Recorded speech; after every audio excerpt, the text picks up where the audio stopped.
안녕하세요.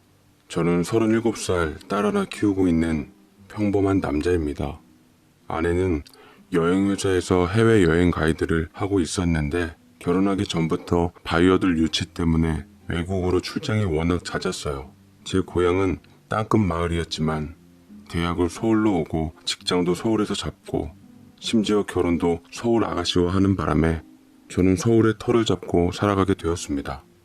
저희 부모님께서는 할아버지 때부터 물려받은 주택을 개조해서 펜션을 지어 동생 부부와 같이 운영하고 있었는데 가족을 자주 만나지 못해 외롭더라고요. 아내가 너무 바빴던지라 한창 깨소금 볶아야 할 신혼생활마저 독수 공방하기 일쑤였고 겨우겨우 딸 하나를 낳아 처갓집 도움을 받으며 살아가고 있었습니다. 처갓집에서는 절 아들로서 잘 대해주시고 아내가 딸만 호련히 낳고 집 대출금 때문에 딱 아기 100일 지난 후 복직을 한지라 절 곁에서 많이 도와주셨죠. 장모님께서는 장인어른과 오랜 별거를 하시며 아직 장가 안 간 처남이랑 둘이 사시고 계셨습니다.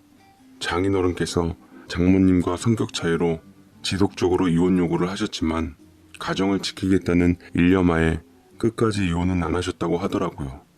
그래서 장인어른은 결국 집을 나가셔서 따로 산다고만 들었습니다. 그래서인지 저희 집에서는 장인어른에 관한 단어와 관련된 그 어떤 얘기도 금기어였어요. 장모님께서는 딸에 대해서 정말 애틋하셨는데 그럴 때마다 아내와 장모님께 더 잘해야겠다 생각했습니다. 항상 아침 일찍 오셔서 제 식사를 챙겨주신 후 아이의 밥을 먹이고는 어린이집에 보내주시곤 하셨죠. 아내가 바쁘니 믿고 의지할 사람이 장모님밖에 없더라고요. 그런 장모님의 마음이 너무 감사해서 곁에서 의지할 누군가가 있다는 게 참 마음의 위안이 되는 일이구나 싶었습니다. 제 생일날마저도 아내는 곁에 없었고 장모님께서는 제 생일을 기억해 주시며 미역국을 끓여 제게 떠주시기도 했습니다. 많이 힘들지? 그래서 자식한테는 엄마 아빠가 둘이 있는 법일세. 우리 소연이도 그놈의 돈만 아니면 산후조리도 오래 하고 애 키우면서 집에서 살림만 하게 하고 싶었는데 참 사람 일이 뜻대로는 안 되는 것 같아. 그래도 우리 딸이 사람 볼 줄은 알아서 워낙 착하고 자상한 자네를 데려왔으니 그걸로 난 참 좋아. 장모님께서 그리 말씀하시니 분명 칭찬 같긴 했습니다만 왜 제가 이리 찔리던지요. 괜히 인류대학 나와 고이고이 키운 딸, 저같이 촌놈 출신 능력 없는 직장인에게 주신 것이 후회되나 싶어 미역국이 목에 잘 안 넘어갔습니다. 그래도 장모님은 제게 친어머니나 같으신 분이셨어요. 남들은 처갓집을 불편하다고 하는데 저는 일평생을 살면서 처갓집에 관해 욕할 일은 평생 없을 것 같았습니다. 장모님께서는 예전에 세신사로 목욕탕에서 근무를 하셨는데 그것 때문에 그런지 몰라도 외모에 신경을 많이 쓰셨어요. 주기적으로 제 회사 근처에 있다던 내과를 다니셨는데 요새는 내과에서도 미용 관련 주사를 다루는지 줄기차게 다니시더라고요. 그곳에서 좋다던 미용 주사나 관련된 약들을 드시면서 좋은 피부와 젊은 외모를 유지하고 있다고 하시는데 사실 장모님께 죄송한 일이지만 크게 효과는 잘 보이지는 않더라고요. 뭐 자기 만족이니 뭐라 말씀드리는 건 그랬지만 좀 돈 낭비가 아닌가 싶었습니다. 뿐만 아니라 장모님께서는 과거 세신사 직업 정신이 발동하셨는지 부끄럽게도 제가 목욕할 때 친히 들어오시겠다고 문을 두드리며 등도 몇 번 밀어주시겠다고 하는 거 한사코 거절했습니다. 뭐 어때? 가족끼리 부끄러워하기는.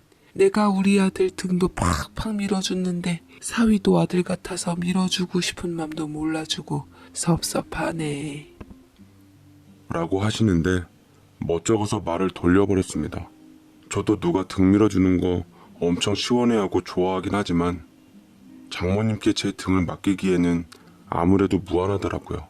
저보다 3살 어린 처남도 가끔 시간이 되면 저희 집에 와서 애도 봐주고 저랑 술 한잔도 하면서 말동무를 했는데 장모님이 때를 밀어주고 싶어 하시는 직업병 때문에 곤욕스러운 적이 많다라며 반 농담, 반 진담 말하니 처남은 소주를 먹다 사례가 들렸는지 콜록콜록 기침을 하며 끄덕거렸습니다. 우리 엄마 진짜 못 말리겠네. 그냥 그러려니 해요, 매형. 다 자식 같아서 그러신가 봐요. 저희 어머니께서 가끔 그렇게 터프하신 면이 있어요. 불편하시면 그냥 거절하시면 돼요. 알았어, 처남. 근데 나 궁금한 게 하나 있는데 처남은 어머니께 등을 자주 맡기는 것 같은데 왜 아내는 장모님께 등을 안 맡기는지 모르겠네. 아내도 때 미는 거 무진장 시원해하거든. 근데 장모님께 등 미는 건 본 적이 없어서 엄마 손이 엄청 억세시거든요. 가끔 너무 열정적이셔서 등껍질이 벗겨질 것 같아서 그런 걸 수도 있어요. 그러니까 매형은 우리 엄마한테 웬만하면 등 맡기지 마세요 라고 얘기를 하니 저는 그때까지만 해도 그 말이 사실인 줄 알고 철석같이 믿었습니다. 평소에 사근사근하고 조곤조곤하니 여성스러운 장모님께서 천원 말 맞다나 터프한 면모가 보였는데 가령 화장실 문을 벌컥 연다거나 제가 옷 갈아입을 때 훅훅 들어오시는 둥 아무리 제가 아들 같기로서니 그래도 사위고 남자인데 너무나 스스럼 없는 것 같아 불편했습니다. 그뿐만 아니라 말씀도 많으셔서 항상 제 회사 점심시간 때 20분 후 전화하셔서 꼭 제가 밥 다 먹고 쉴만하면 전화가 오셔서 한바탕 수다를 떨다 끊으셨습니다. 눈치는 얼마나 빠르신지 그렇다고 안 받으면 하루 종일 삐져 계셔서 안 받을 수도 없었어요. 오죽 맨날 전화가 왔으면 제 아내가 장모님인 줄 착각하는 사람이 있을 정도였습니다.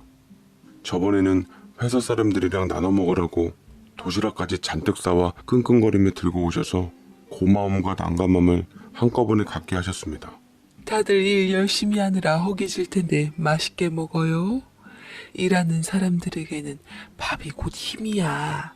많이 먹고 일 열심히 해야지 저 자식 안 굶기는 거예요. 라고 말했더니 사람들은 장모님의 음식 솜씨에 반했던지 다들 환호성을 쳤습니다. 그렇게 종종 장모님께서 찾아와 제 길을 세워주시니 그럴 때마다 제 어깨도 같이 올라갔습니다. 그러던 어느 날 저희 사장님께서는 그런 장모님의 마음을 이해하신 듯 고마워하시며 절 따로 부르시며 뭘 커다란 보자기 상자를 전해주시더라고요. 이거 가져가서 장모님 드려. 저번에 물어보니까 떡을 좋아하신다고 하시더라고. 이거 유명한 떡집에서 맞췄는데 아마 입맛에 맞으실 거야. 라고 얼굴이 붉어져서는 말씀하시는데 분위기를 보아하니 뭔가 조금 껄쩍지근한 게 있었습니다. 장모님께서 떡을 좋아하시는 건 어찌하셨는지 계속 장모님 주위를 돌며 관심을 비치는 것이 뭔가 수상쩍기는 했습니다. 장모님께서 현재 혼자시기는 했지만 엄연히 호적상에 집 나간 장인어른이 계시고 법적으로는 부부 사이인데 그 틈에 사장님이 끼어드는 건 엄연한 불륜인 것만 같았죠. 사장님 역시 10년 전에 이혼하시고 혼자 자식들 출가시키고 사시고 계셨는데 꾸준히 노후를 같이 보낼 아내들 분을 찾고 계셨던 것 같았습니다. 그때 딱 저희 장모님께서 사장님 눈에 들어오셨던 거죠. 어찌됐든 하늘 같은 사장님이 떡을 전하라 그러시길래 전하기는 하지만 왠지 제가 금기를 저지르는 것 같아서 살짝 걸리긴 했습니다.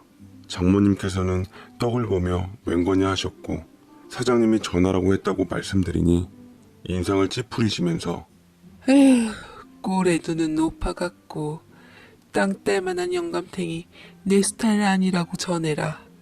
라고 말씀하셨네요. 그래도 떡은 받아서 냉동실에 모두 보관해 두시더라고요. 그때부터 사장님의 적극적인 사랑아리가 시작되었습니다. 저희 장모님만이 오시기만을 기다렸고 저를 닥달해서 기어이 연락처를 알아내고는 장모님께 따로 연락을 드리는 것 같았고 장모님께서는 그닥 큰 반응은 없는 것 같더라고요.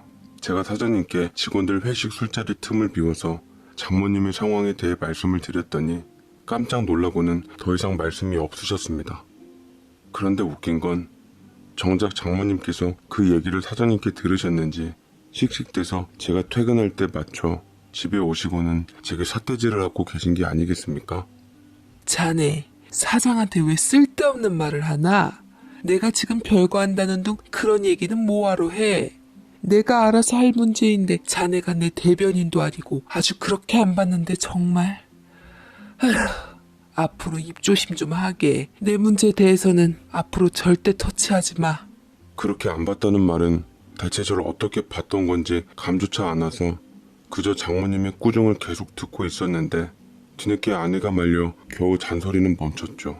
제가 여태 장모님과 사장님이 있었던 일에 대해서 억울한 듯 아내에게 얘기를 하니 아내는 착잡한 듯 보며 그냥 엄마 말대로 엄마 문제는 엄마가 알아서 하게끔 둬. 엄마가 늘 원래 제 멋대로야. 그래서 항상 가족들이 힘들어했지. 변덕은 또 얼마나 심한데. 나도 상종 못 될 때가 많아서 집 나가 안 들어오고 등 돌린 적도 많았어. 그래도 어쩔 수 없잖아, 부모인데. 나도 그것 때문에 버텼어. 당신도 우리 가족이니까 그러려니 이해해. 라고 말했지만 가끔은 정말이지 장모님이 이해도 안 되고 버거울 때가 많아졌습니다. 제가 솔직한 심정을 아내에게 얘기를 하니 아내는 제 입장에 대해서 잘 알고 있다는 듯 위로해 주더라고요. 그냥 친정엄마 욕하는 사위 뭐 이쁘다고 단순히 위로만 해주면 좋았을걸. 내친김에 편까지 들어주어 장모님께서는 그때부터 제게 대하는 태도가 달라지기 시작했습니다. 그 이후에 아내가 무슨 말을 했는지 장모님의 태도는 확연히 달라졌어요. 노코와 배려를 필수로 하시며 제 눈치를 보시며 의견을 물으시고는 행동하셨습니다. 또 막상 제게 조심해 주시니까 제가 어쩔 바를 모르겠더라고요. 미안하기도 하고 죄송하기도 하고 저 보란 듯 괘씸해서 일부러 그렇게 행동하신 게 아니라 본인의 행동에 대해서 진심으로 제게 미안해하고 있는 것 같았습니다. 병원 가서 미용 주사를 맞으시는 거나 제 등을 밀어주시겠다고 욕실 문을 두드리는 것도 더 이상 하지 않으셨습니다. 돌이켜보면 거침없으실 때는 거침없는 성격에 좋은 점이 있으셨는데 워낙 활기차신 분께서 저를 불편해하는 게 눈에 뻔히 보이니 저도 덩달아 같이 불편해졌죠. 이렇게 사이가 벌어지고 있을 때 장모님은 새신사 일까지 다시 한다고 출근하셔서 더 뵙기가 어려웠어요. 그래서 저는 큰맘 먹고 날 잡아 장모님을 모시고 월급날을 맞이해서 뭐 하나라도 사드릴 요량으로 백화점 앞에서 뵙기로 했습니다. 장모님은 처음에는 괜찮다며 안 가신다고 했던 것과는 달리 어디 좋은 데 가는 것 마냥 화장을 화려하게 하시고 한껏 차려입고 나오셨는데 근데 기분 탓인가 화장을 하셔도 여성스러웠던 예전과는 달리 뭔가 듬직한 구석이 보였습니다. 뭐랄까 꼭 남자한테 화장을 해놓은 기분? 분명 얼굴은 같았지만 풍기는 느낌이랑 이미지가 뭔가 좀 다르더라고요.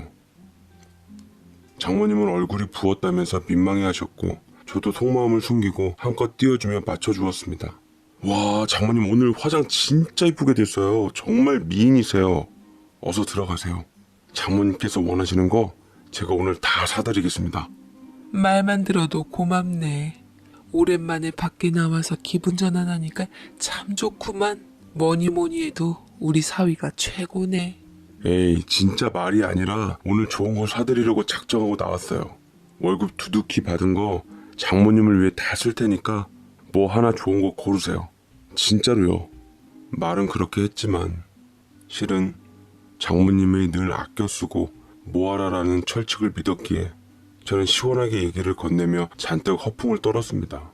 역시나 장모님은 백화점 아이쇼핑만 하시면서 정작 사실 생각은 안 하시고 구경만 잔뜩 하시더라고요.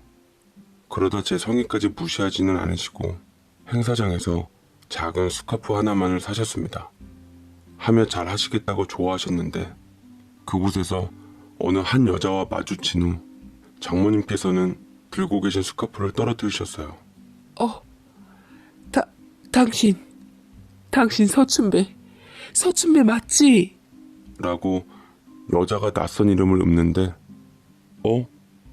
이상하게 낯설었지만 결코 낯설지 않은 이름이었습니다. 서춘배라 분명 어디서 들은 이름이었는데 제가 생각에 잠기고 있을 때 장모님께서는 어쩔 줄 모른 듯 들고 있던 핸드백마저 떨어뜨려 안에 있던 물건들이 사방에 튀더라고요. 화장품 파우치며 약들이며 제가 하나하나 주워주며 장모님 가방 안에 집어 넣었는데 장모님 손이 심하게 떨리며 가방을 짚는 동안 단 한 번도 그 여자 쪽으로 시선을 돌리질 않았습니다. 그 여자는 장모님 연배의 중년 여자였는데 곁에는 지긋한 중년 남성도 함께더라고요.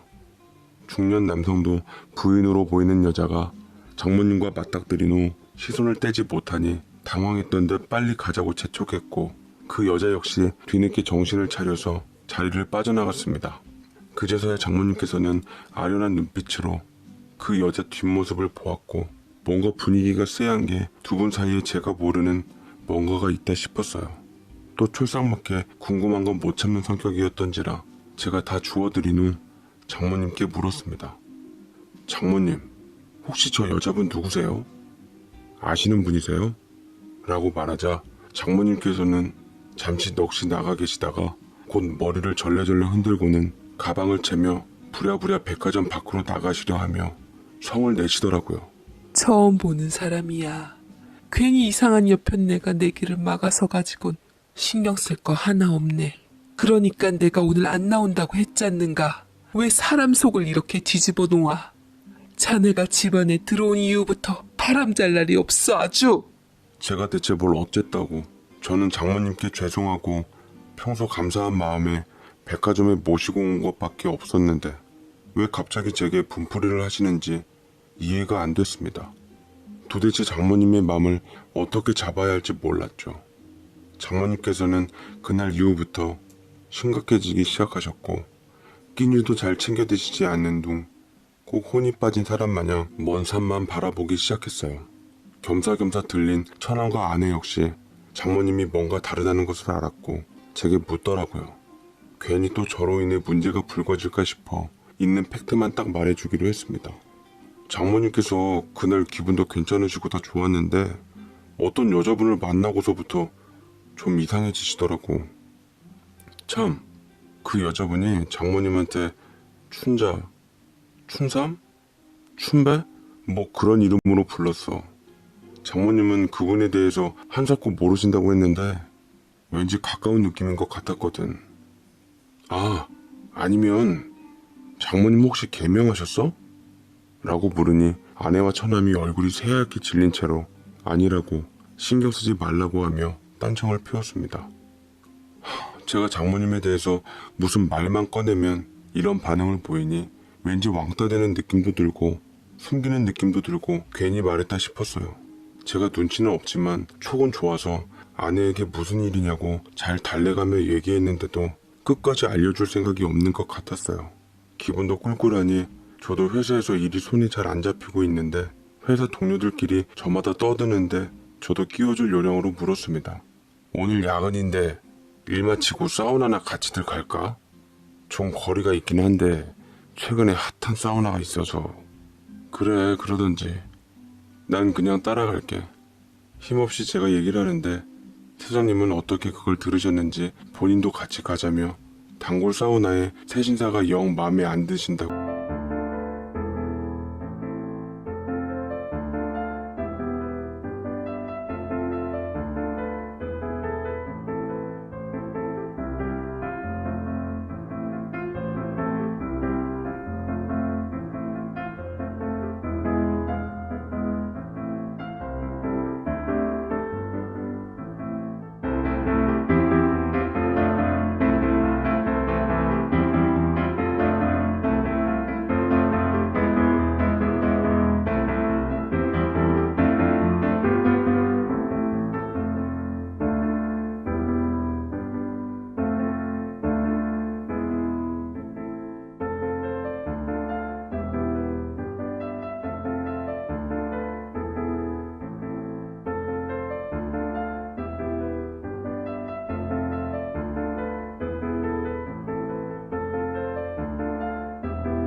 따라 나선다고 하자 직원들 얼굴이 다들 뭉개지더라고요. 사장님도 그 맘들을 아시고 시원하게 사우나 비용 같은 거 다 부담하겠다고 했지만 뭉개진 표정들은 펴지질 않았습니다. 뭐 어찌됐든 저희는 밤새 야근을 했고 사장님과 함께 졸지에 가시방석인 사우나를 가게 되었습니다. 준비를 하고 안에 들어가서는 뜨거운 물에 몸을 담그니 온몸이 녹아들면서 사르르 풀리는 것 같았습니다.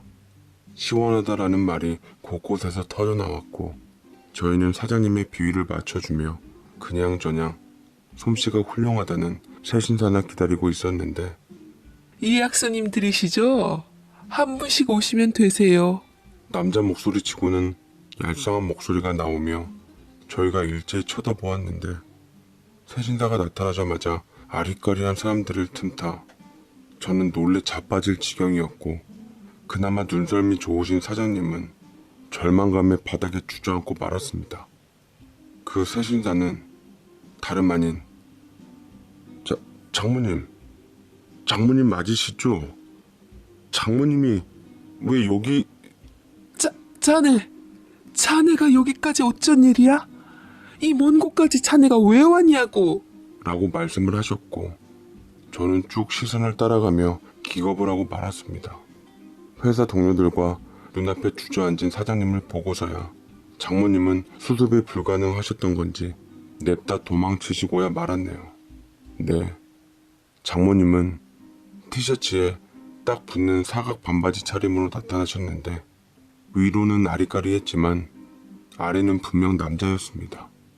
그 순간 느낌이었는지 어쨌는지 불현듯 백화점에서 만난 그 여자의 말이 뇌리를 스쳐 지나갔는데 분명 그 여자분이 말한 서춘배는 장모님을 떠난 장인 어른의 성함이 분명했어요.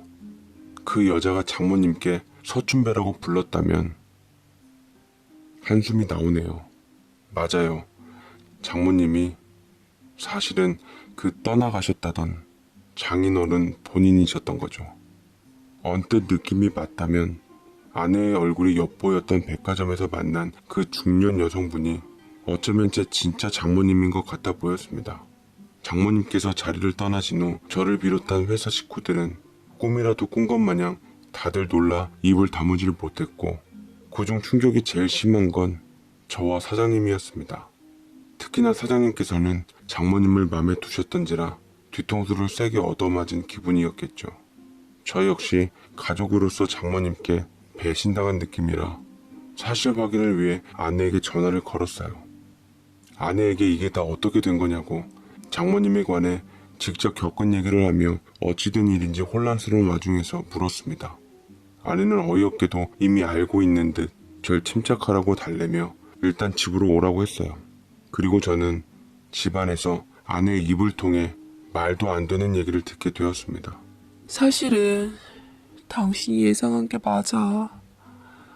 지금 당신이 장모님이라고 알고 있는 사람 바로 우리 아빠야.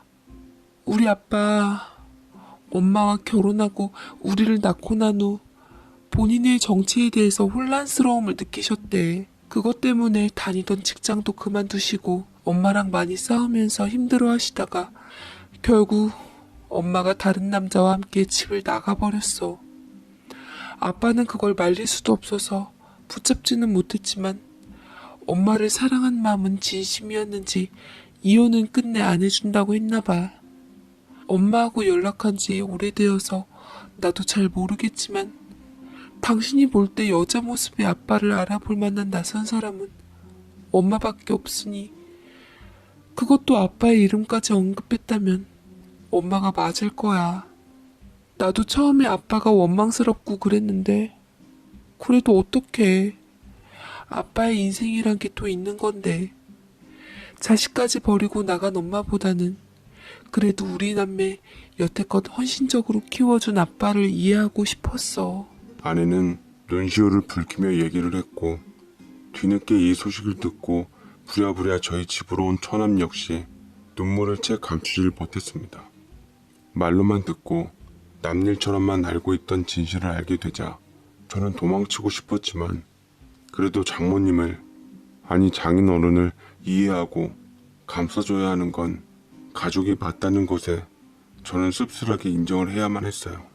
뭐 인정 안 하면 어쩔 건가요? 장인 어른이 장모님이 되셨다는데. 정말 그분의 인생인데 마음에 안 들고 싫다 해도 등질 수는 없겠죠.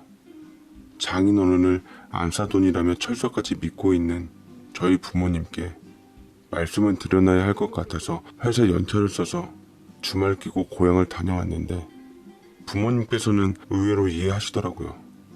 아내한테만 문제 없으면 된다며 쉽지 않겠지만 사돈 어른이 나쁜 분이 아니신 것을 누구보다 잘 아니 그 성품만 믿고 여지껏 믿고 따랐던 것처럼 잘 하라고 하셨습니다.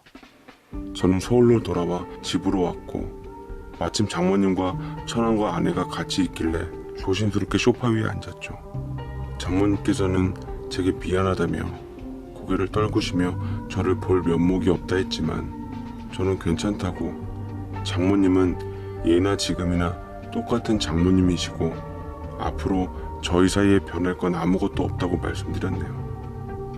거짓말이긴 했지만 그 말이 진심이 되기를 저도 무던히 노력하는 게 맞겠죠.